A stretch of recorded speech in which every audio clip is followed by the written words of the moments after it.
बिस्मिल्लाहिर्रहमानिर्रहीम। कुरान मजीद अच्छे अंदाज में तजवीद के साथ पढ़ने के लिए हम दूसरे लेवल को पढ़ रहे हैं। पहला लेवल हम मुकम्मल कर चुके हैं। आज हम आपके सामने पहले लेवल के जितने भी सबक थे और दूसरे लेवल के जितने सबक हो चुके हैं उन तमाम की मशक़ कराएंगे आप, क्योंकि बहुत सारे जो रूल्स हैं वो उनका जो एक पैटर्न था वो तकरीबन मुकम्मल हुआ है।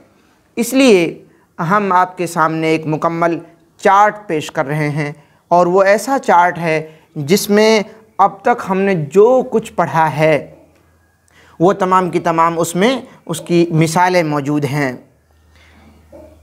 कुल 17 आवाज़ें हैं, तो हमने अब तक जो आवाज़ें पढ़ी हैं वो 17 आवाज़ें पढ़ी हैं।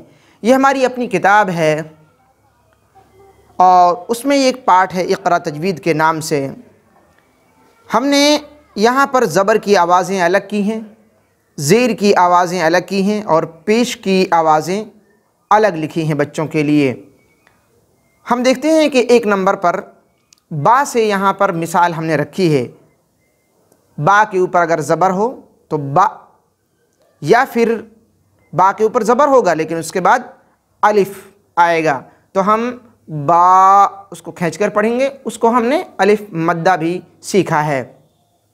या फिर बा के ऊपर खड़ा ज़बर होगा तो उसको भी हम खींचते हैं बा, तो या तो बा के ऊपर ज़बर होगा जिसको नहीं खींचेंगे, या बा के ऊपर ज़बर तो होगा लेकिन उसके बाद अलिफ, या बा के ऊपर खड़ा ज़बर होगा, या फिर बा के ऊपर ज़बर होगा लेकिन उसके बाद उसके बाद या साकिन होगी तो फिर ये या लीन बन जाएगी बई बई।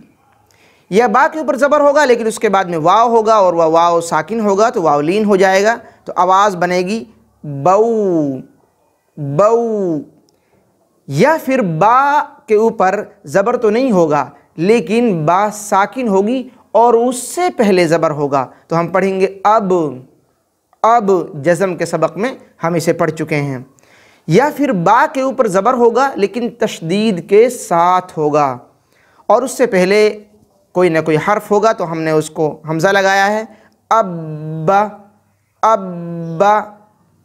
ये ज़बर की आवाज़ें, तो ये 7 आवाज़ें हुई हैं। 7 ही कंडीशन बनती हैं। आप बा की जगह पर कोई दूसरा हर्फ भी रख सकते हैं। आपने ता रख लिया, ता ता ता तई तऊ अत्ता, तो आप कोई भी मिसाल रख सकते हैं और इसके अलावा और कोई कंडीशन नहीं आती है। ज़बर में ये 7 ही आवाज़ें बनती हैं, 7 ही हालतें हैं। ज़ेर की आवाज़ें हम देखते हैं। बा के नीचे या तो ज़ेर होगा तो बिल्कुल नहीं खींचेंगे हम बी, या बा के नीचे ज़ेर होगा लेकिन उसके बाद में क्या होगा या साकिन तो या मद्दा हो जाएगा बी। या फिर बा के नीचे खड़ा ज़ेर होगा उसको भी हम या मद्दा की तरह पढ़ेंगे बी।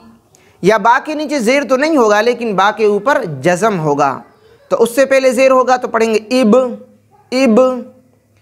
या उससे पहले ज़ेर होगा और बा के ऊपर तशदीद होगा इब्बा, या इसे इब्बी आप पढ़ सकते हैं। तो ये 5 आवाज़ें हुई ज़ेर की।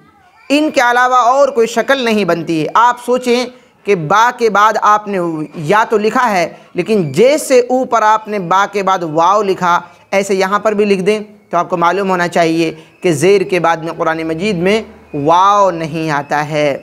अब हम आगे पढ़ते हैं, यानी पेश की जो आवाज़ें हैं वो भी 5 हैं। तो बा के ऊपर पेश होगा बू, या बा के ऊपर पेश होगा उसके बाद वाव साकिन होगा बू, या बा के ऊपर उल्टा पेश होगा तो ये भी वाव मद्दा के बराबर है बू। या फिर बा साकिन होगी उससे पहले पेश होगा उब, या बा से पहले पेश होगा और बा के ऊपर तशदीद होगा उब्बा या उब्बू। आप यहाँ फॉर एग्ज़ाम्पल में रख सकते हैं। तो ये कुल 17 आवाज़ें हुई हैं। इन 17 आवाज़ों को अगर आपने जहन में बिठा लिया है तो फिर आप समझ सकते हैं कि आपने अरबी ज़बान की जो मात्राएं हैं कुरान मजीद को अच्छे अंदाज में पढ़ने के लिए उनको आपने सीख लिया है। और जब आप इनको सीख जाएंगे तो कुरान मजीद का आधा जो सीखने का अंदाज़ है आधा आपको आ चुका है। 50 आप सीख चुके हैं, 50 और सीखना है आपको। और जैसे ही आप 50% सीख चुके हैं और 50% बाकी है, तो जैसे ही आप अगले 15 हमारे सबक पढ़ेंगे तो उनमें 50% आपको सिखाया जाएगा, तो आपको बेहतरीन अंदाज में कुरान मजीद पढ़ना आ जाएगा। और जहां आपसे गलती होगी आपको ख़ुद मालूम होगा कि मुझसे यहाँ क्यों चूक हो रही है। इस किताब के अलावा मैंने इस चार्ट को थोड़ा सा समझाने के लिए और क्लियर अंदाज में लिखा है। आप देखें, ये बाकी हालतें या कह सकते हैं कि ज़बर की हालतें हैं। बा के साथ में बा, बई, बू, अब, इसी तरीके से बी, इब, बू,